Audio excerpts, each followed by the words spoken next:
श्री स्वामी समर्थ.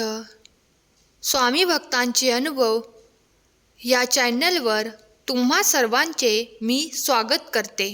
स्वामी तुमच्या सर्व चांगल्या इच्छा पूर्ण करोत आणि तुम्हाला सुखात आनंदात ठेवूत ही स्वामींचरणी प्रार्थना. आज मी तुम्हाला एका स्वामी सेवेकरी ताईंना आलेला स्वामींचा अनुभव त्यांच्या शब्दात सांगणार आहे. ताई म्हणतात, नमस्कार श्री स्वामी समर्थ. माझे नाव मीराबाई.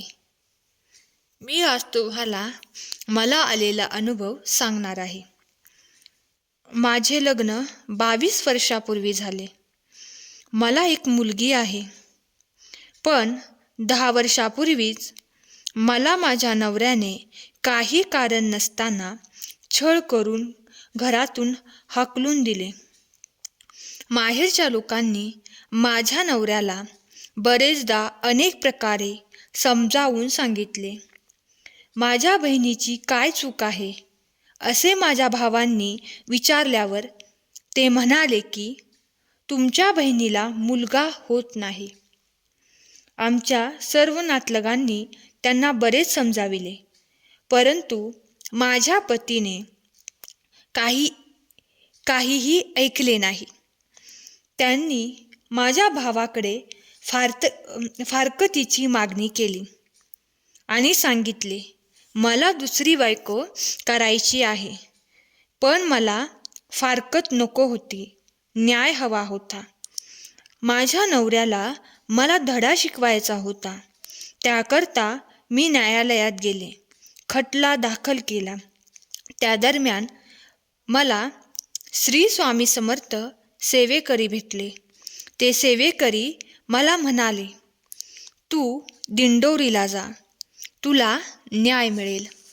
आणि मी त्यांच्याबरोबर दिंडोरी दरबारात गेले. त्यांनी मला हार नारळ घेण्यास सांगितले. श्री स्वामी महाराजांचे दर्शन घेतले.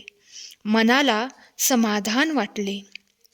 आपल्याला न्याय मिळेल असा विश्वास वाटू लागला. नंतर प्रश्न लिहिला व परमपूज्य गुरुमाऊलींपुढे ठेवला. गुरुमाऊलींनी मला धीर दिला व म्हटले की तुमचे काम पूर्ण होईल, दिलेली सेवा पूर्ण करा. त्या दिवसापासून स्वामींची सेवा सुरू केली. कोर्टात केस चालूच होते. 1 वर्षानंतर मला न्यायाची पहिली पायरी सापडली. निकाल एका मागोमाग एक माझ्या बाजूने लागले. त्या काळात माझे पती मला घेण्यास आले आणि ती बातमी मी परमपूज्य गुरुमाऊलींना सांगितली. ते म्हणाले की अजून वेळ आली नाही, सेवा सुरूच ठेवा.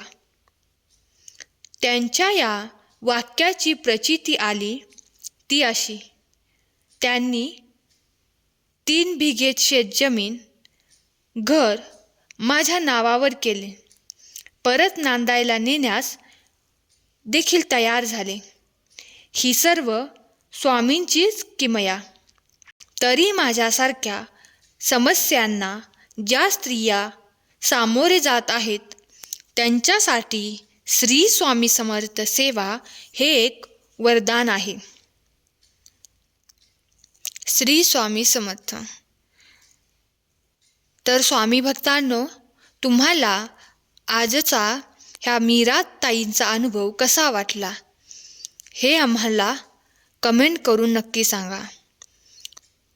आजचा हा अनुभव तुम्हाला आवडला असल्यास व्हिडिओला लाईक करा आणि कमेंट बॉक्समध्ये श्री स्वामी समर्थ लिहायला विसरू नका.